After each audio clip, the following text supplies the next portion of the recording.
வீராவும் பாண்டாவும் practice மேட்ச்ல மணி நல்லா விளையாண்டு டீம்ல செலக்ட் ஆனதுனால அவனை புகழ்ந்து தள்ளிக்கிட்டு இருக்காங்க. அப்போ ஒருத்தன் என்னடா இது போங்கா இருக்கு, பிராக்டிஸ் மேட்ச்ல டைம் பாஸ் பண்ணவனை எல்லாம் டீம்ல செலக்ட் பண்றாங்க, இவன் ஒரு மேட்ச் நல்லா விளையாடுவானா அதை பார்த்ததும் டீம்ல செலக்ட் பண்ணிடுவாங்களாம்னு இன்னொருத்தனும் கூட சேர்ந்து பேச, டேய் ஒரு மேட்ச் பார்த்தலாம் கோச் அவனை செலக்ட் பண்ணல, அவனோட பொட்டன்சியலை பார்த்து தான் செலக்ட் பண்ணியிருக்காங்கன்னு ரிஷியும் மணிக்காக சப்போர்ட் பண்ணி பேசுறான். ஆனா அப்படியே அவனுங்க சும்மா இல்லாம, இவன் என்ன கிரிக்கெட்டுக்காகவா வந்தான், எல்லாமே அந்த தங்கத்துக்காக தானே, இன்ட்ரெஸ்ட் இல்லாம எதுக்குடா டீமுக்குள்ள வரணும்ன்ற மாதிரி பேசினதும், இதுக்கு மேல பொறுமையா இருக்க முடியாதுன்னு, என்னடா உங்களுக்கு பிரச்சனை, நான் யாருக்காக விளையாண்டா உங்களுக்கு என்ன, நான் நல்லா விளையாண்டேன் டீம்ல செலக்ட் ஆனேன், நல்லா விளையாட வக்கல்ல வாய் பேச வந்துட்டாங்கன்னு அவங்கள திட்டிட்டு பையன் ரொம்ப கோவமா அங்க இருந்து கிளம்புறான். இங்க கேர்ள்ஸ் எல்லாம் சேர்ந்து தியோவை இழுத்து பிடிச்சு உட்கார வச்சு, மாத்த எனக்கும் உனக்கு என்ன ஓடிக்கிட்டு இருக்கு, எதுக்காக மணி ஓ மாத்த என்ன சொன்னான்னு கேட்க, ஏய் அவனே ஒரு மென்டலு, அவன் சொன்னான்னு என்ன கேள்வி கேட்டுக்கிட்டு இருக்கீங்கன்னு எஸ்கேப் ஆகிட்டு மாத்தையனா மொட்டை மாடிக்கு வர சொல்லி கூப்பிடுறா. அப்புறம் மாடிக்கு போகும்போது மணியை பார்த்ததும், என்னடா உனக்கு பிரச்சனை, எதுக்கு என் கூட பேச மாட்ற, இதுல நீ வாட்டுக்க ஊம் மாத்தையன்னு ரேண்டமா எல்லாரும் முன்னாடி கத்திட்ட, அதனால இப்ப நான் எவ்வளவு பிரச்சனையை ஃபேஸ் பண்ணிக்கிட்டு இருக்கேன் தெரியுமா உனக்கு, கேர்ள்ஸ் எல்லாம் சேர்ந்து நீங்க என்ன டேட் பண்ணிக்கிட்டு இருக்கீங்களான்னு கேக்குறாங்கன்னு செம்ம காண்டுல பேசிக்கிட்டு இருக்க, ஓ நீங்க ரெண்டு பேரும் டேட் பண்றீங்களா, அது எப்படி எனக்கு தெரியும்னு ரொம்ப திமிரா பேச, இதுக்கு மேல உன்கிட்ட பேசுறதே வேஸ்ட்னு சொல்லிட்டு கிளம்புறா. அப்புறம் மாடிக்கு வந்ததும் எல்லா விஷயத்தையும் மாத்தையன் கிட்ட சொல்லி ரொம்ப டென்ஷனா அங்கிட்டும் இங்கிட்டும் நடந்துகிட்டு இருக்க, அவன் தான் கட்டிப்பிடி வைத்தியம்லாம் பண்ணி கொஞ்சம் கூல் பண்ணிட்டு, இந்த ப்ராப்ளமை எப்படி சால்வ் பண்ணணும்னு எனக்கு தெரியும்னு மணியை கூப்பிட்டு, டேய் தியோ என் ஆளு, நானே சொல்லிட்டேன் போதுமா, நீ தான் கிஸ் அடிச்சா லவ் வரும்னு ஐடியா கொடுத்தியா, ஐடியா கொடுத்ததுக்கு ரொம்ப நன்றிடா, எனக்கும் லவ் வந்துருச்சு, இப்ப எல்லாம் உனக்கு தெரிஞ்சிருச்சுல போடா மயிருன்னு அனுப்பிவிட, அவன் செம்ம காண்டுல அங்க இருந்து கிளம்புறான். அப்புறம் அந்த சோகத்திலேயே ரூமுக்கு வந்து, தங்கத்துக்கிட்ட அவளை பிடிச்சிருக்குன்னு தானே சொன்னேன், அதுக்கு போய் பேசாம இருக்கலாமா, இதெல்லாம் நியாயமே இல்ல, இதுல அந்த தியோ வேற என்கிட்ட ஒன்னு சொன்னா, உனக்கு சப்போர்ட்டா ஒரு பேக் போனா நான் எப்பவுமே உன் கூட இருப்பேன்னு சொன்னாடா, ஆனா பாரேன் ஒரு பாய் ஃப்ரெண்ட் கிடைச்சதும் அப்படியே போயிட்டான்னு சொன்னதும், ரெண்டு பேருமே பாய் ஃப்ரெண்டுன்னு சொன்னதும் சாக்காயிடுறாங்க. இவனும் அதோட நிறுத்தாம கிஸ் அடிச்ச விஷயத்தெல்லாம் சொல்லி வெறுப்பேத்துறாங்கடான்னு சொல்ல, என்னது கிஸ்ஸாடு யார் கூடன்னு சொல்லுடா, இல்லனா என் மண்டையே வெடிச்சிடும்னு இவங்க ரெண்டு பேரும் ரொம்ப ஆர்வமாயிட்டானுங்க.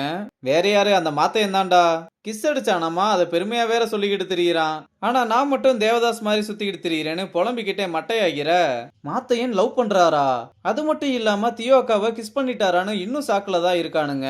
மறுநாள் ருக்மணி ரங்கங்கிட்ட, வள்ளி விஷயத்துல ஸ்டூடெண்ட்ஸ் ஒரு பக்கம் நிர்வாகம் ஒரு பக்கம்னு எல்லாமே அவளுக்கு அகைன்ஸ்டா தான் இருக்கு, இந்த விஷயத்துல உன்னோட பிளான் தான் என்னன்னு கேட்க, இது எல்லாத்துக்குமே ஒரே முடிவு, வள்ளி ஆடுறத எல்லாருமே பார்த்தா மட்டும் போதும்னு சொல்றான். இங்க வள்ளியும் அவங்க அப்பா கூட நடந்து வரும்போது, அப்ப தங்கம் அவளை தனியா கூப்பிட்டு வந்து டீம் ஜெர்சி எடுத்து கொடுத்து இனிமேல் இதை போட்டு பிராக்டிஸ் பண்ணுன்னு சொல்றா. அவளும் அதை போட்டு வந்து ரொம்பவே சந்தோஷப்படுறா. இந்த பக்கம் பத்மாவும் அவளோட அல்ல கைங்களும் சேர்ந்து, அந்த வள்ளி ஃபர்ஸ்ட் ஓவர் ஃபர்ஸ்ட் பால்லே அவுட் ஆயிட்டு அழுதுகிட்டு தான் போக போறா, ஃப்ரீயா கோச்சிங் தர்றாங்கன்னு வீட்டுல அனுப்பி விட்டாங்க போல, நமக்கு ஸ்போர்ட்ஸ் கோட்டானா அவளுக்கு சிம்பத்தி கோட்டான்னு ரொம்பவே மட்டமா பேசிக்கிட்டு இருக்க, இதெல்லாம் அவளோட அப்பாவும் கேட்டுட்டு பொறுமையா அவங்கள கூப்பிட்டு, அவளுக்கு தப்பு எது சரியதுன்னு தெரியாது, ஏன்னா அவ வளர்ந்த சூழ்நிலை அப்படி, நானும் வசதி இல்லாதவன் தான், ஆனா அவ கிரிக்கெட்ல ரொம்ப ஆர்வமா இருக்கா, நீங்க சொன்னதை நான் சரின்னு சொல்லல தப்புன்னு சொல்லல, ஆனா தயவு செஞ்சு என் பொண்ணு முன்னாடி இதெல்லாம் பேசாதீங்கன்னு சொல்ல, இத பார்த்து வள்ளி வேகமா வந்து, எனக்காக யார் முன்னாடி நீங்க கெஞ்சாதீங்கப்பான்னு சொல்றா.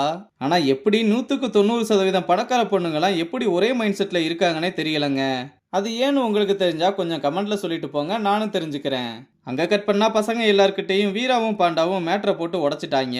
இதனால ஒரு பெரிய டிஸ்கஷனே போய்கிட்டு இருக்கும்போது மாத்தையன் அங்க வந்ததும் எல்லாரும் ஒன்னா சேர்ந்து ஓட்டு ஓட்டுன்னு ஓட்ட, பையன் இந்த பக்கம் திரும்பி வெக்கப்படுறான்.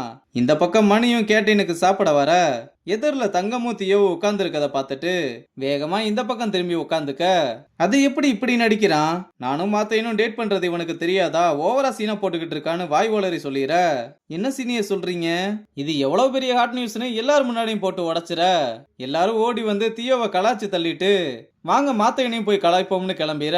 இதெல்லாம் பார்த்த மணியும் என்னடா போங்கா இருக்கு, தியோ லவ் பண்றேன்னு சொன்னா எக்ஸைட் ஆகுறா, நான் லவ் பண்றேன்னு சொன்னா மூஞ்ச தூக்கி வச்சுக்கிறா, இனி இந்த பொண்ணுங்க சகவாசமே நமக்கு வேணாம்னு புலம்பிக்கிட்டே சாப்பிட்டுக்கிட்டு இருக்கான்.